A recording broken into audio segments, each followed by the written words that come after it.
Okay, we got a timer. Finally figured out how to do that. It's great to see you, my holy brothers and sisters. Who's in the house? Yehudit Sobel says Shavua Tov from Florence, South Carolina. Sandy McMurray, Michigan is in the house. James Roth is in from Indianapolis. Brit Tikkun Olam Emmanuel says Shalom from Minnesota. Paula Schmidt-Klauser is in from Chicago. Rochelle Rosen says Shavua Tov from Rochelle. From you, not from Rochelle, New York, right? It's great to see you. How's everybody doing? How was your weekend? We've got a beautiful daf today, and it's going to finish up our study of chapter 15. So let's get into it. We are holding by Daf Kuf Yud Dalet. That's page 114 of Tractate Shabbos, the second volume of the Talmud. We're finishing our discussion of chapter 15 by finishing our discussion of Mishnah number 4. Recall that we've been talking about the prohibition to prepare on Shabbos things that we're going to use after Shabbos. Let us light up the darkness.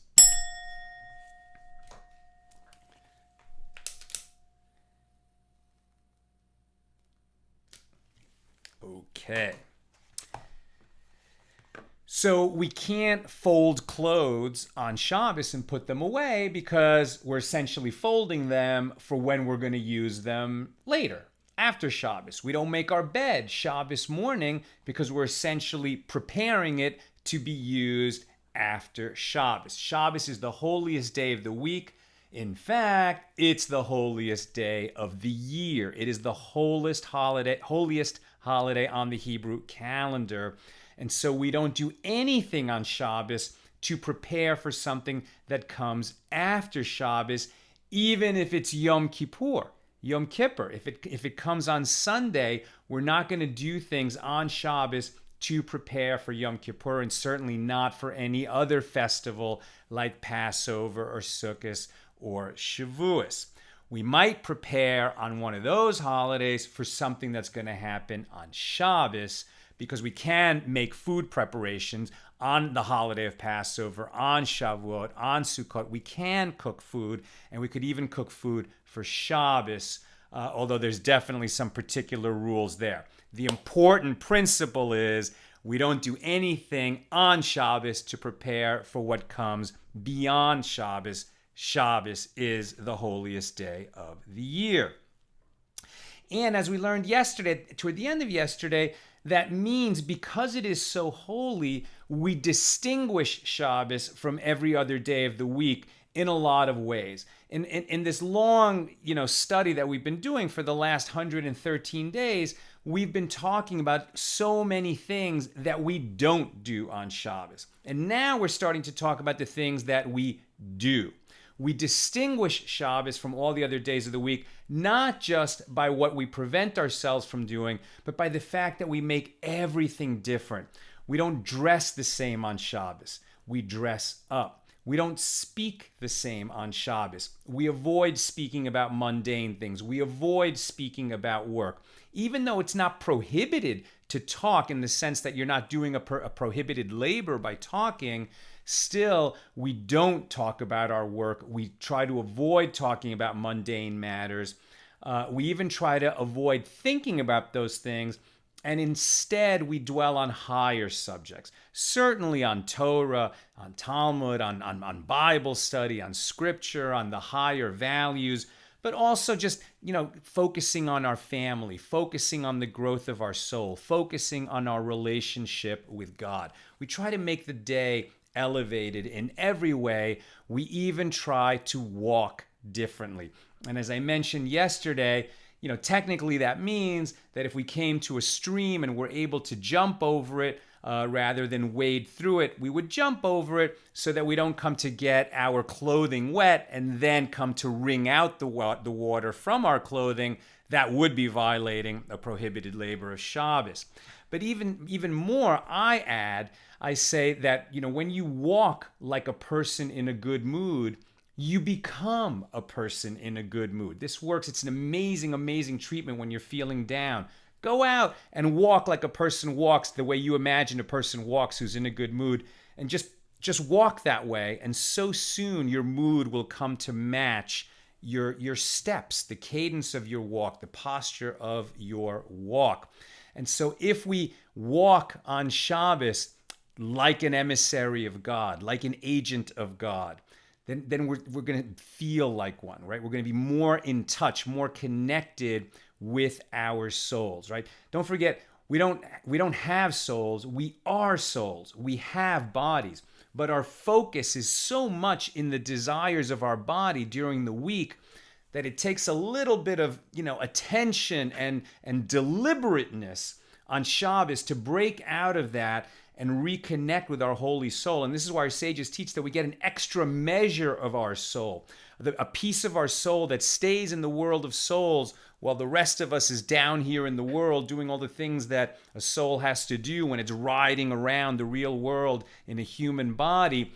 Some of our soul remains up there, and some of that soul comes down and joins us. We have access to that higher soul on Shabbos. And it's good, since we have that access, to use it, right? To use it. And this is why Rabbi Y.Y. Rubinstein teaches that Shabbos is not something we have to do in terms of, all these obligations to not do this and not do that, and don't flip the light switches and prepare, Kleenex in the bathroom instead of toilet paper, etc., etc., etc. It's not something that we have to do. It's something that we get to do, right? And if it's something that we get to do, well, then what is that? What is that great, great pleasure and excitement of a Shabbos that we get to do, right? It's connecting with our true selves and acting that way, distinguishing Shabbos from every other day of the week completely, making it totally different. And that's why, people who have that journey, Jews who have that journey of reconnecting with Judaism and sort of steadily taking on more of the practices of Judaism. And at some point, if they go in that journey far enough, they become Shomer Shabbos, right? Shomer Shabbos means they guard Shabbos. They keep Shabbos. They become a guardian of Shabbos. But what it really means is, when you're sort of 95% keeping Shabbos, so you're not keeping Shabbos. But when you go that last little bit, and it's that 100% that you're keeping Shabbos, so then this peace settles on you Friday evening, when all the stuff of the week, after the scramble of getting ready Friday afternoon, and you finally put it all aside. Hi, sweetie. Can you please close that door? Thank you so much.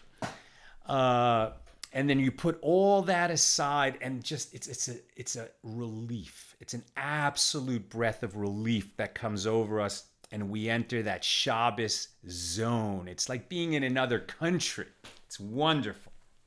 Okay. On the subject of changing our clothes, that the idea specifically, Rabbi Yochanan says, he said in that verse from Isaiah chapter 58, I think it was verse 13, that God says, if you will not go your own way, right? If you will keep my Shabbos and honor it by not going your own way. So Rabbi Yochanan says that this phrase, that you will honor it, refers specifically to the clothing, right? And I think it was Polonius and Hamlet who said the clothes oft proclaim the man. And what that means is that, when you change your shell, when you change the way that you visibly are in the world, it matters. You sort of change the outside, and it causes a change inside as well. So we honor Shabbos, and we specifically honor God by dressing up in honor of God. The Academy of Rabbi Yishmael approaches this a little bit differently. They learned either way, you need to change your clothes for Shabbos, but the Academy of Rabbi Yishmael taught that the source for this comes from a line in Leviticus. And he will remove his garments and will don other garments, and he will bring the ashes outside of the camp to a pure location. So here he's talking about the priests doing a job for the temple. And so the priest is going to use one set of clothes to clear the ashes and take them away from the temple, area. And then when he returns to serve in the temple and to do the avodah, the service of God, he's going to wear the priestly garments for that. And so the school of Rabbi Yishmael teaches in this verse, the Torah teaches you etiquette. The Torah is teaching you good manners. What kind of good manners?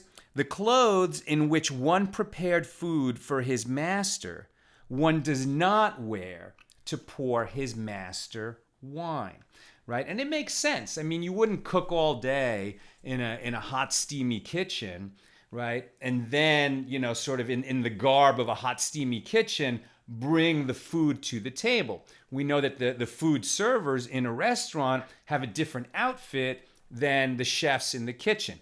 The chef is the artist, right? The chef is the artist, but the chef is wearing work clothes in his kitchen. The waiter is basically often wearing a type of pseudo tuxedo, right? Because the one who serves the master personally has to dress up for that.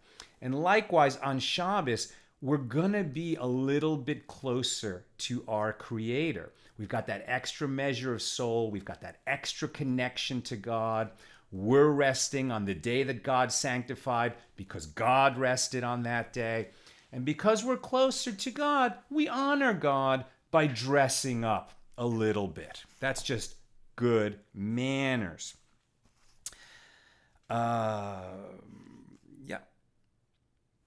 Okay, Rabbi Chaya Bar Abba, in the name of Rabbi Yochanan, said, now that we're on the subject of clothing, it is a disgrace for a Torah scholar to go out in the marketplace in patched shoes, in shoes with patches. Now, there's going to be a little bit of a clarification on this by some later sages. Rabbi Acha ben Rav Nachman says, this means you don't wear shoes with a patch on a patch. And in fact, this is only going to apply in the summer months, not in the rainy season when, you're going to do what you can to keep your feet warm and dry. In other words, they're not saying that you have to be rich and wear the most expensive clothes. Everyone is just going to do what they can within their means. But if you're going to be a person who dedicates himself to the service of God, if you're going to be a God-fearing, a God-loving person, and all the more if you're going to be a visibly God-fearing and God-loving person. In other words, if you're a man who wears a kippah, if you're a woman who dresses like a person of faith dresses, if you allow yourself, to be publicly identifiable as a person of faith, okay, so now you've just, elevated your standards.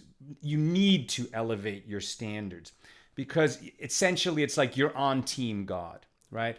Just like if you were on a football team and one of the players on the team, went out in public wearing his uniform, even if it wasn't the uniform that he wears on the field, but, just like a jacket that is identifiable as a player on that team. And then he behaves himself, reprehensibly, does something he shouldn't have done, drinks too much, takes advantage of people. Whatever, like the team will be disgraced by that. The coach will be disgraced by that. Likewise, if we're going to go out in the world and be visibly who we are, so we have to represent. And a Torah scholar, that much more, right? Now you're saying you're not just a person of faith, but you're a person who spends time studying the ways and the laws and the tales and the stories and the tradition of God and your people. How much more do you have to represent when you're out there? And part of that is dressing like a gentleman or a lady, right? And so if you're not rich, okay, so you're not going to dress in the most expensive clothes or even very expensive clothes, but you're going to be as neat and presentable and essentially professional as you can be. And we learn that out from here. So if you think about religious men, religious Jewish men, what is it, what is it that you're seeing in your mind? Very often it's that they're wearing at least a suit, like a black suit, right? And a hat. And sometimes if you're talking about certain sects of Hasidim, I mean, they're wearing beautiful long coats.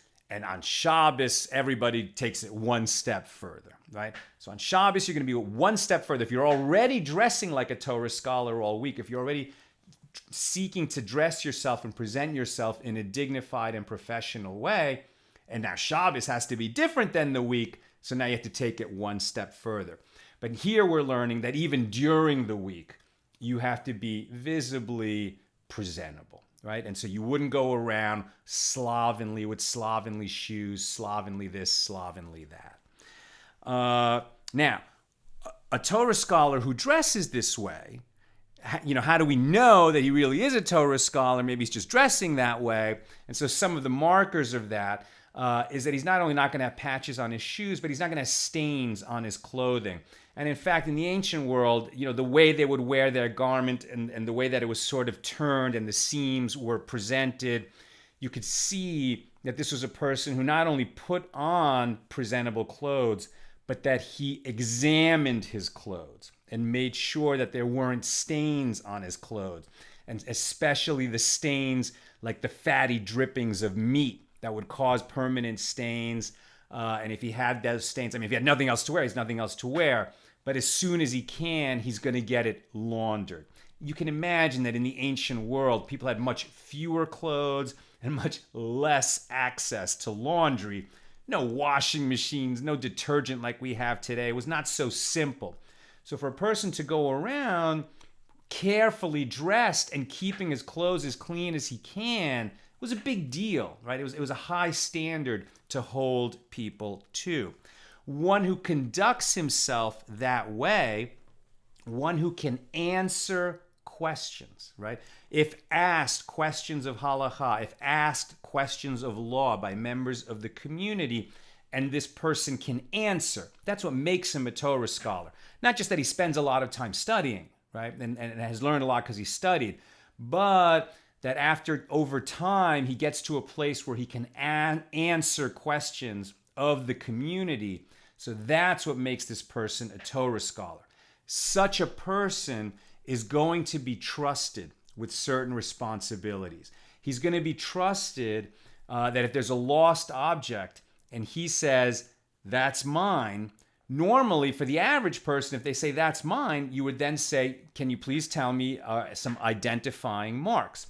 Because when you find a lost object, and we're going to study this quite a bit later in our journey through the Talmud, when there's a lost object, there's a lot of responsibilities that go with it. If you find a lost object, you now become its caretaker, right? And you have an obligation to do your best to return that object to its owner. So you can't just give it to the first person who comes along and says, that's mine.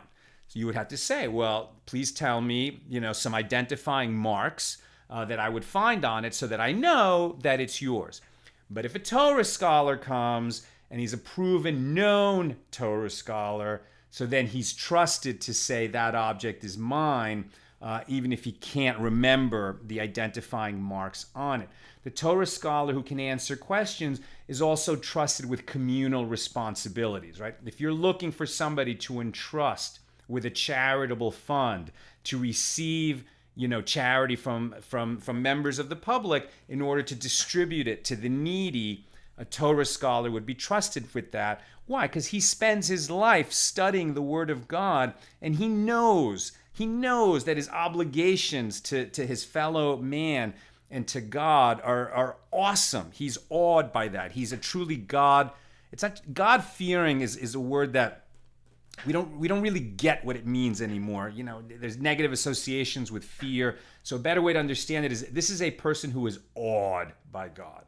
And he would never willingly or knowingly sin and steal from others because he knows that God is always over him, always watching him, always examining his deeds, and he strives to live up to the responsibilities that he's given. So if a person can answer questions about charity, all the halakha, the laws of charity, he can be trusted to distribute charity. If he can answer all questions that come his way, if he's that kind of, gadol, a great Torah scholar, so then he can be trusted to be the leader of the community. And even higher than that, he could be trusted when he's a great, great gifted scholar that knows everything about the law of God. He could be trusted to be the leader of the yeshiva. If only, we would hold all our leaders to that kind of a standard, right? At the very least, they have to be people, who are awed by the eternal and would never willingly sin because they know, how awesome their responsibilities are. And even higher than that they would know all the laws. We don't live in a religious society here in America, but we would want that our leaders know the law inside and out. And certainly, there's been a lot of lawyers in politics, but it's not just that they know how to litigate, right? It's somebody who takes the law of governance seriously, the laws of humanity seriously, the laws of equity seriously. Oh, that we would have leaders like that in all our communities. Yes, we've done that. Okay, and then we come back, and I'll take your questions and comments momentarily. But as we were saying earlier, Shabbat is the holiest day of the year. Even though it comes every week, it is in fact the holiest day of the year. And we don't prepare on Shabbat for what comes after Shabbat. Now, we learned a couple months ago, actually, something so fascinating. I love blowing my shofar, if you've been with me for a while. And these days, we typically only hear the shofar around Rosh Hashanah, Yom Kippur. In religious communities, we blow the shofar every day for the month before Rosh Hashanah, and we'll start doing that later this summer. But in ancient times, in Talmudic times, in biblical times, you heard the shofar every week. And as Friday afternoon got longer, yet later in the afternoon, eventually you would hear 6 blasts of the shofar. The first 3 were spaced far apart. The first one was to tell the workers out in the fields, time to stop working, come back within the walls of the city. The second blast was to tell the people in the marketplace, stop what you're doing in the marketplace, go home, Shabbat is about to be here. The third blast was like, Shabbat's about to start, it's coming really soon. I forget exactly what the timing is on that third blast. And then the last 3 blasts of the shofar were to signal Shabbat is starting. I think that the third one was to light the candles, which you do before Shabbat starts. And then the last 3 go together, and it means it's Shabbat. So we would hear that every week before Shabbat. Now, how are we doing here? So if there's a festival on a Friday, now a festival like the first 2 days of Passover, or in Israel the first day of Passover, the first day of Sukkot, Shavuot, it's an incredibly holy day.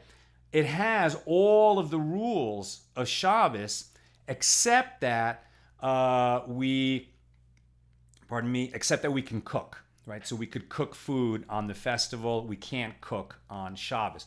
All the other prohibited labors of Shabbos apply on a festival.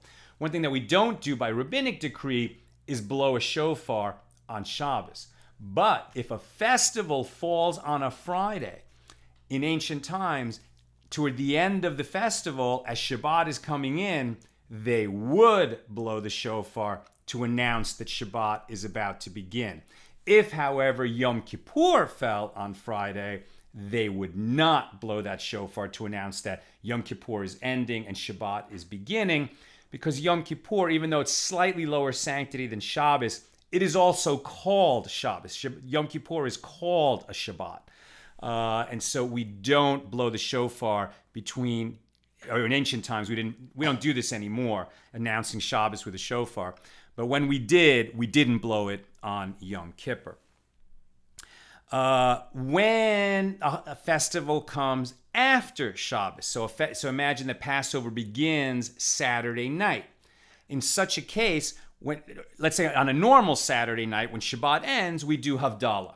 So we say a bracha over wine, we make a blessing over wine, and the Havdalah candle and some spice, and we recite a blessing that separates between the holiness of Shabbos and the other 6 days, the mundane days of the week. When a festival falls after Shabbos, we say Havdalah at the end of Shabbos, but instead of separating between holy and mundane, we separate between holy and holy. We do that and we do it at the end of festivals too. We'll make a Havdalah, but if we're going from a festival into Shabbos, we don't say Havdalah for the end of the festival. When we go from Shabbos to a festival, we make Havdalah, but it's a different Havdalah in which we say we are separating between holy and holy, the holiness of Shabbat from the holiness of the festival. And we do that because the holiness of Shabbat is still a little higher than the holiness of the festival.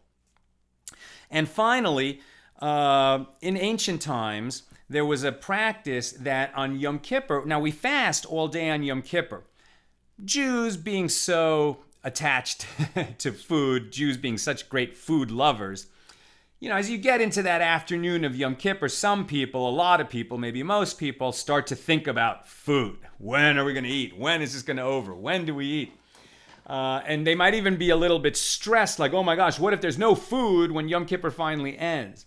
And so they would prepare a little bit of food. They weren't cooking on Yom Kippur for the meal after the end of Yom Kippur, because Yom Kippur is like Shabbos.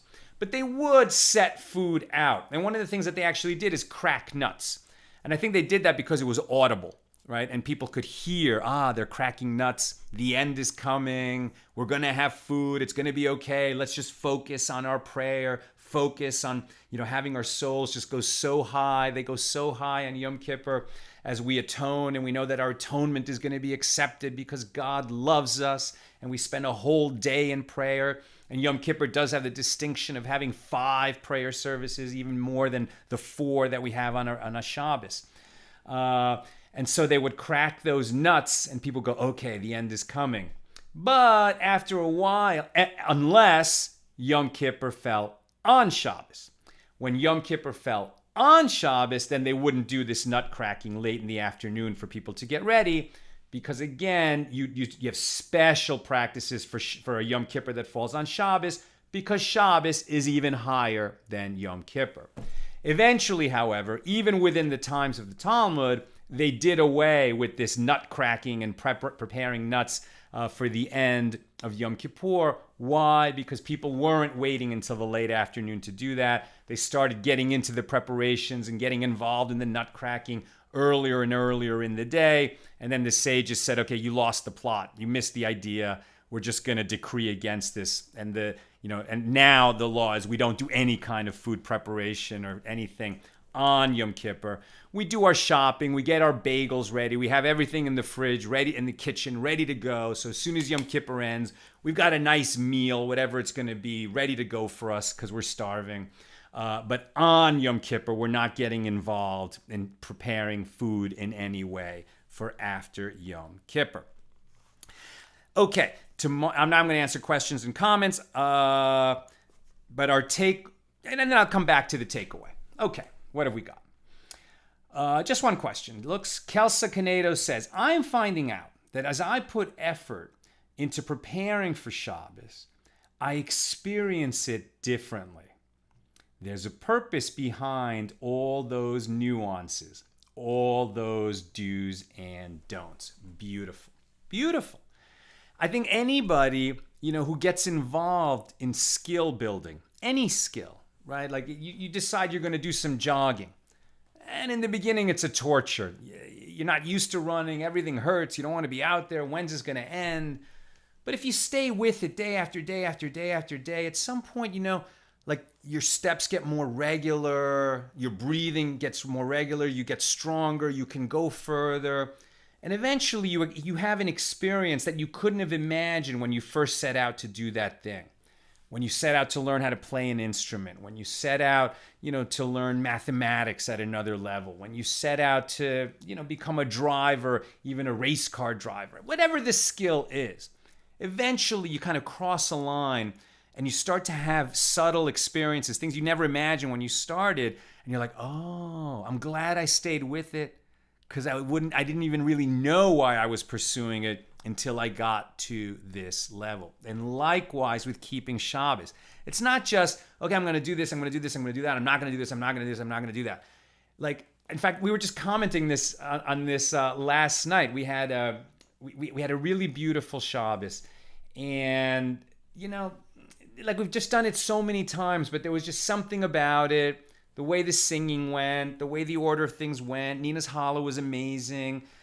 But everything we'd done many times before. But it was just like a little better. Something clicked, and it was just one step further. And so I'm just here to tell you that keeping Shabbos, and keeping it with all its nuances and seeking to make it better and more nuanced every week, it's an investment in your soul that will pay and pay and pay dividends unimagined. And that is our takeaway for today. That is really what I wanted to get to. Tomorrow, with God's help, we'll do page 115 of Tractate Shabbos, and we'll be opening chapter 16. Now that we've been talking about the beauty of Shabbos, so now we're going to get into the frightening situation. What if a fire breaks out on Shabbos? And with God's help, we'll be talking about that as we open chapter 16 tomorrow. Sending you all big love, big hugs from LA. All the best, my holy sisters and brothers.